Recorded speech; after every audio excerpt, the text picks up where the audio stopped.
Hello everyone, it's great to see you again in a new video on my channel. Today, we continue with the turbulent love story between LyTuDiep and CEO James, a story where love, pain, and responsibility are intertwined. As you remember from the previous episode, a woman claiming to be Little Nee's biological grandmother came to the old house where James and Diep were living. She said that for years, she had been tormented by guilt for losing her granddaughter, and now she wanted to take me home to live with her family. However, James firmly refused. He said, "I have completed all the legal adoption procedures. I cannot hand her over to someone who may not be able to give her a better life." The atmosphere became heavy and tense. The grandmother's eyes filled with tears, while Diep stood silently, holding Little Nee tightly in her arms, her eyes full of worry. Both sides had their reasons, both were driven by love and pain, yet neither wanted to let go. In the end, James suggested, "Let the law and Nee herself decide where she wants to live." A decision that seemed fair, but it opened the door to countless challenges ahead. Whose side will the court take? And what choice will Nee, a 4-year-old girl, still so young and fragile, make between two people she loves deeply? And LyTuDiep, the woman who has raised me with James all this time, how will she face the possibility of losing a part of her happiness? All will be revealed in today's episode, filled with emotion and tears that can't be held back. So make sure to watch until the end, and don't forget to like, share, and leave a comment to tell me how you feel about this story. That afternoon, clouds drifted slowly across a pale gray sky, and the last light of the day filtered weakly through the old bamboo groves along the road. Little Nee's grandmother sat quietly on the back of the commune officer's motorbike, her trembling hands clutching a bundle of old, yellowed papers. Each page, each faded red stamp, was all she had left, a fragile proof of a family bond lost to time. The winding downhill path led them to the edge of the village. The worn-out motorbike sputtered and came to a stop in front of a rusty iron gate. The gate creaked open with a harsh quioquette, like a sigh of time itself. In the yard, only a few wilted flower pots and a broken wooden chair leaned against the veranda. There was no sound of a child's laughter, no familiar voice of the woman named Diep whom she remembered so vividly. John, a tall man in a dark t-shirt, was sweeping dried leaves. He looked up, a flicker of surprise in his eyes. "Can I help you, ma'am?" he asked politely. The grandmother hesitated, her dim eyes glimmering with a fragile spark of hope. "Diep and Little Nee, are they here?" John set the broom aside, wiped the sweat from his forehead, and shook his head. "She moved out a few months ago. She's living down in the valley now, at the new farm with Mr. James. I just stop by sometimes to take care of the place." A silence fell between them. The evening wind carried the scent of damp earth and dry leaves, making the hem of her lilac blouse tremble.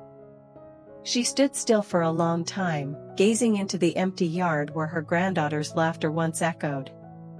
Her voice, hoarse and trembling, finally broke the stillness. "So that's it. I came all this way just to see my grandchild once, and I couldn't even do that." The commune officer beside her bowed slightly, his tone gentle. "Let's head back for now, ma'am. Tomorrow I'll take you to the office, and we can file the petition properly. There might still be a way." She nodded faintly, gripping the stack of papers tightly as if afraid they might vanish. In her weary eyes burned the resolve of a woman who had once lost her son, and now feared losing the only grandchild she had left.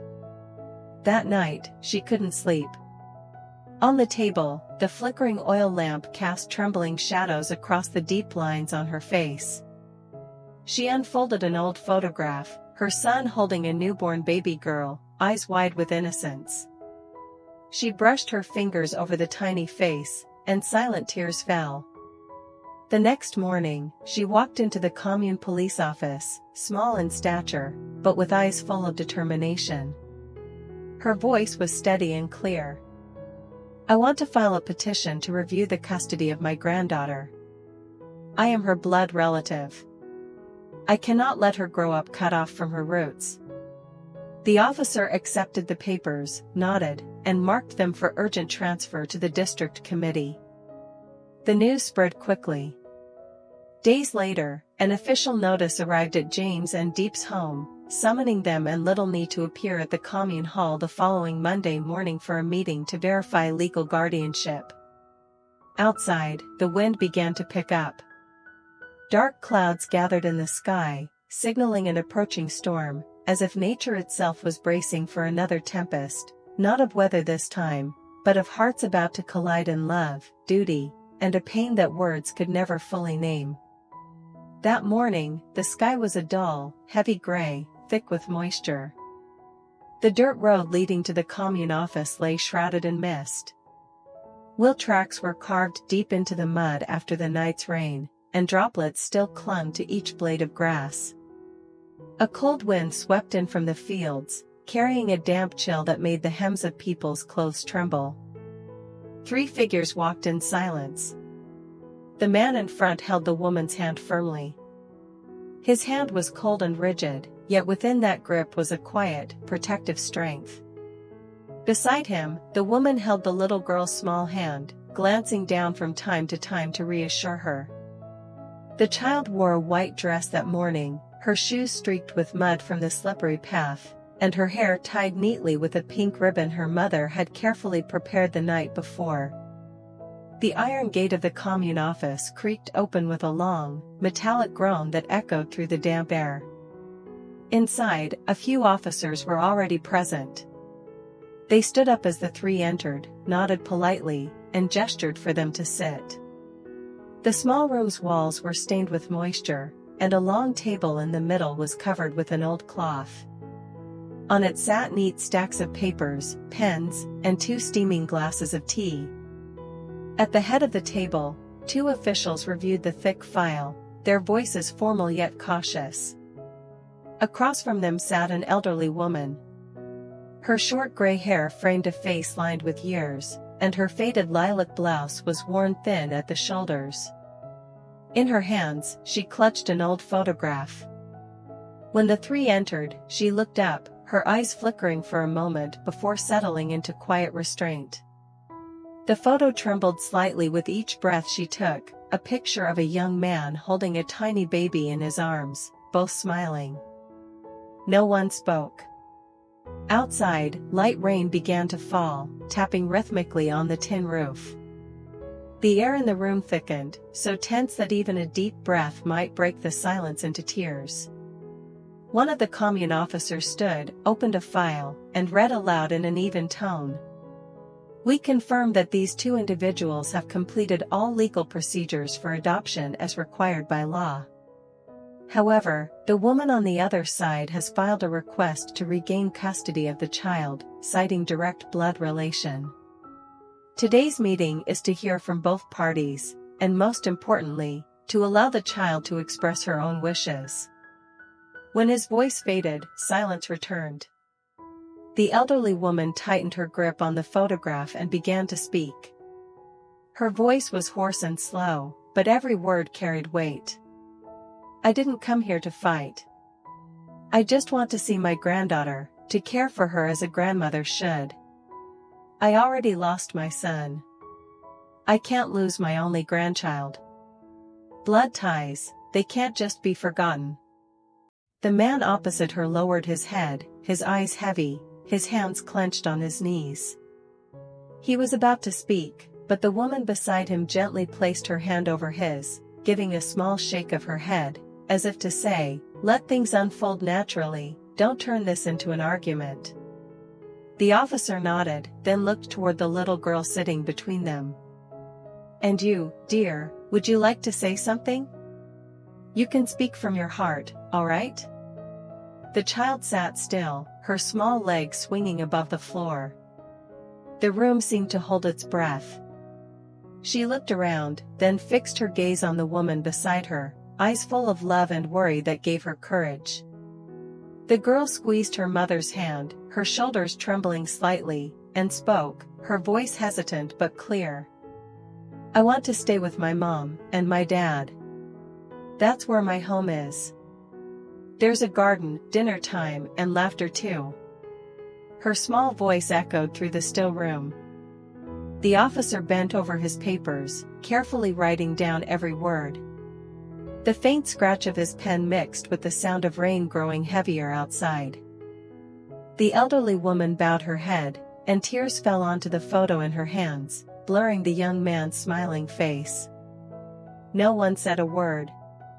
Everyone sat in silence, witnessing a truth laid bare between people bound by love for the same child, yet each burdened by pain of their own.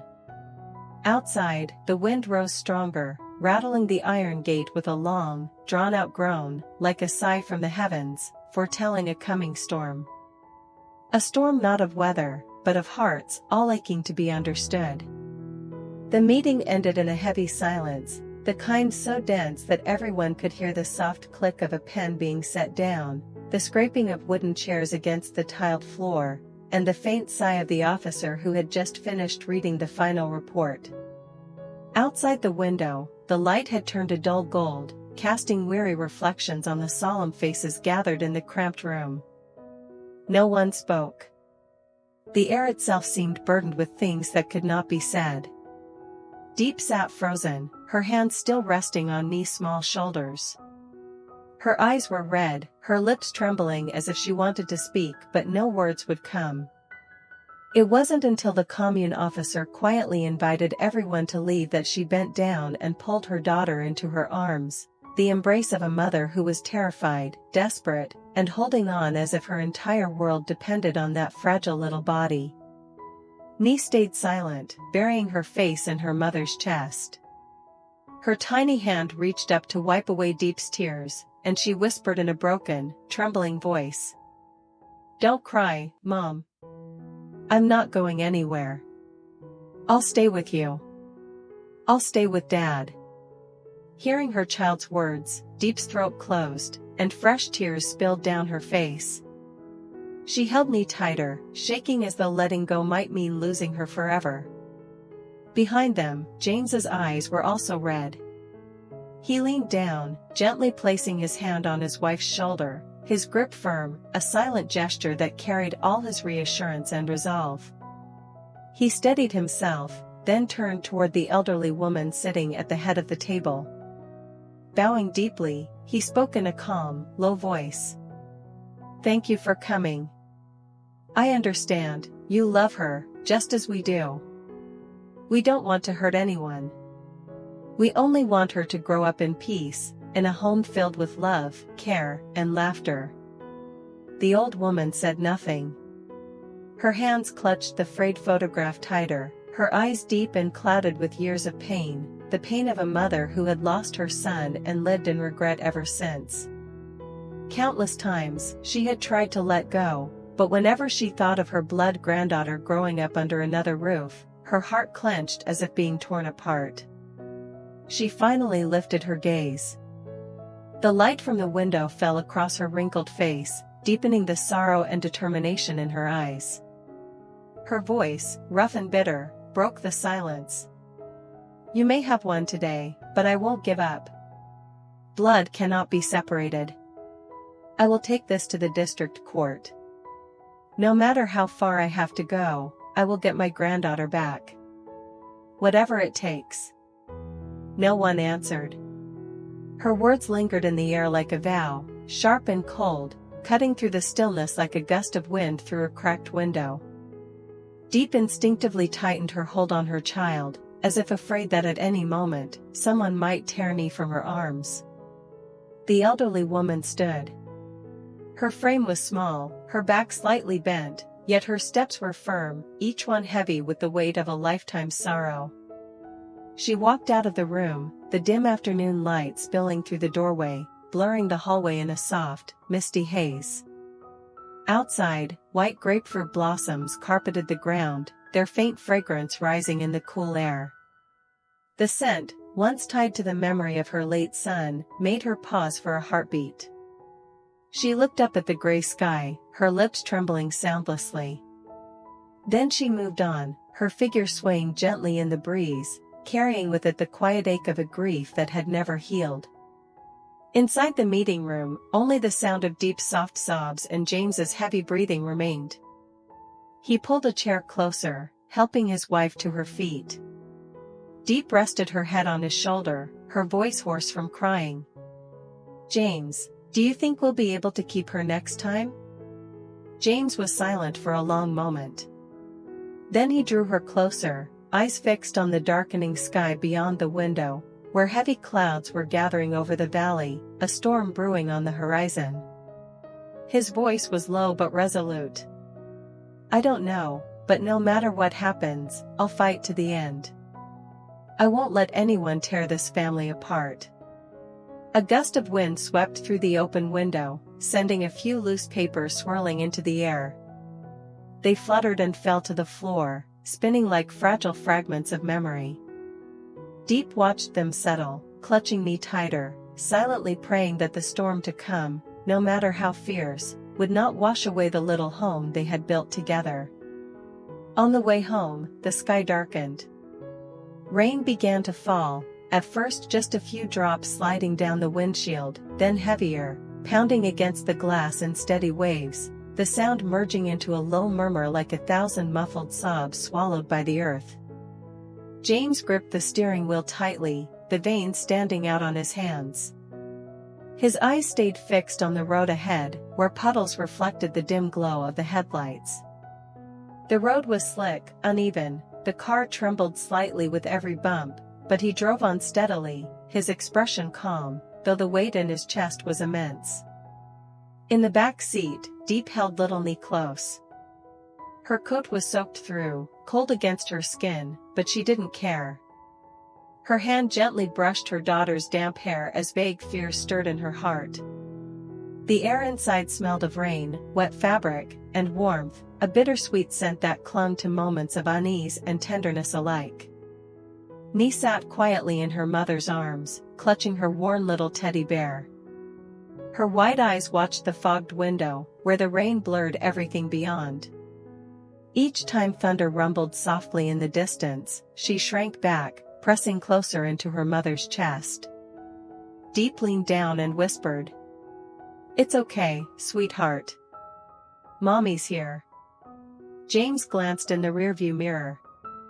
His gaze lingered on the two figures huddled together, the fragile image of love and fear intertwined.